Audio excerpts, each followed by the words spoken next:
Pergunta do Felipe Gonçalves. Márcia, como você vê o futuro do jornalismo na televisão em meio a tantas mudanças tecnológicas e a ascensão das redes sociais? A TV vai continuar sendo o principal veículo de informação ou estamos migrando para algo totalmente novo? Eu acho que a gente vai ter que se adaptar. A TV já está sofrendo questões assim financeiras em relação à rede social e ao digital. A gente teve que se readaptar, né? As televisões já não são os principais meios de publicidade, de marketing. Então, o marketing foi muito para o digital e a gente perdeu muito mercado. Então, as redações estão cada vez mais enxutas de profissionais, realmente. Está muito mais difícil pagar a conta da televisão. Porque a televisão continua sendo muito cara, né, para se fazer, e cada vez menos a publicidade está buscando a TV, porque a publicidade na internet, ela atinge muito mais gente e muito mais barato.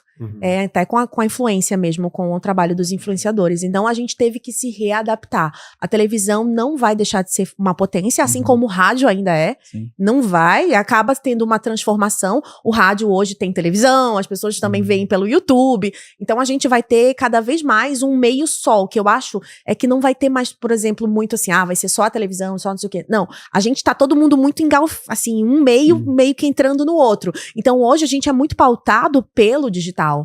O que tá bombando na internet, o que viralizou, a gente vai dar hoje, não tá na hora. A gente tem uma pesquisa feita, tipo, tá no top 10 do Twitter, que agora não tem mais Twitter, mas enfim, não sei se pode voltar a qualquer momento. Mas a gente sempre tem uma trend topics ali do que os assuntos que são mais comentados pra gente se basear no jornalismo também. Então eu acho sim que já tá tendo essa transformação e é pra melhor. Sim. A gente tem que ter muito cuidado. O jornalista não vai acabar. A gente vai precisar cada vez mais de olhares críticos, de pessoas com senso do que é certo, do que é aprofundado, porque o chat GPT não vai poder fazer essa pesquisa e nem tem a pergunta certa, o crítico. O lado humano é o que vai sempre fazer a diferença. A gente pode usar essas tecnologias, mas sempre com o critério do humano mesmo, do senso crítico, que é o que tá faltando, eu acho. Então, o jornalista, para ser mais diferenciado, na minha opinião, hoje, ele precisa estar a par dessas tecnologias, do que funciona no Twitter, do que funciona no TikTok, do que funciona no Instagram, e ao mesmo tempo trazendo a sua essência e o lado crítico humano. Eu acho que é isso que vai diferenciar.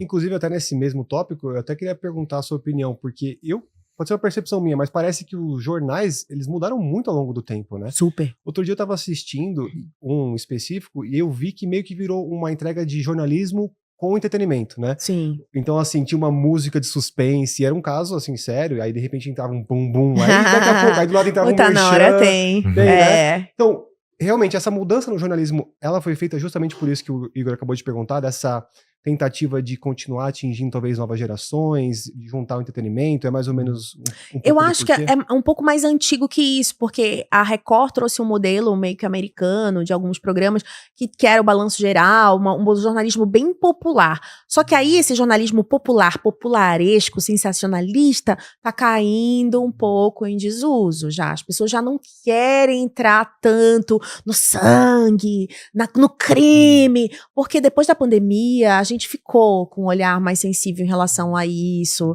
As pessoas não estão mais tão tolerantes a isso. Então, eu acho que mudou a linguagem para uma coisa mais leve, mas em vários assuntos, diversificando. Antes eram jornais muito policiais.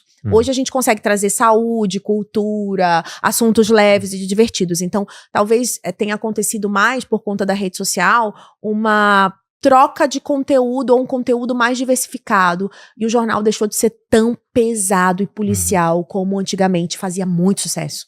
A gente começou a perceber que o público não gosta mais tanto. Claro que não existe jornal com boas notícias apenas, tá? Então, isso é ilusão, e boas notícias, infelizmente, não dão audiência. As pessoas ainda gostam de ver, sim, o crime, o pesado, mas com um tom diferenciado, não aquele tom sensacionalista. E mais alguém carrega algum trauma do Linha Direta, pelo menos?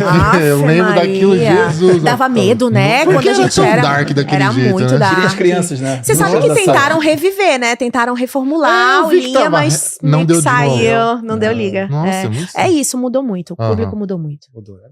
A segunda pergunta aqui é da Fabiana Fernandes. Vivemos em um mundo extremamente polarizado. As pessoas muitas vezes buscam informações que confirmam suas crenças e rejeitam outras visões. Exatamente. Como você faz para equilibrar a necessidade de apresentar os fatos de forma objetiva e imparcial em um ambiente tão polarizado e sem ceder a pressões externas? Eu não acredito em imparcialidade total. Eu acho que sempre tem o nosso olhar de mundo, o que eu vivi. Então, eu sempre vou ter um olhar a respeito no que eu acredito. Então, não dá para ser imparcial completamente. Não acredito nessa imparcialidade total do jornalismo. Mas eu acho que a gente consegue tentar transmitir os lados da situação e deixar o telespectador tirar a conclusão dele. Então, eu posso dar o meu olhar ali, dando o lado X, Y, Z, e o telespectador vai tirar a conclusão dele a partir disso. Então, eu sempre tento fazer esse jornalismo humano com o meu lado, por exemplo. Eu acho que existem temas que unem o Brasil. Eu sempre brinco. Tem temas que unem o Brasil.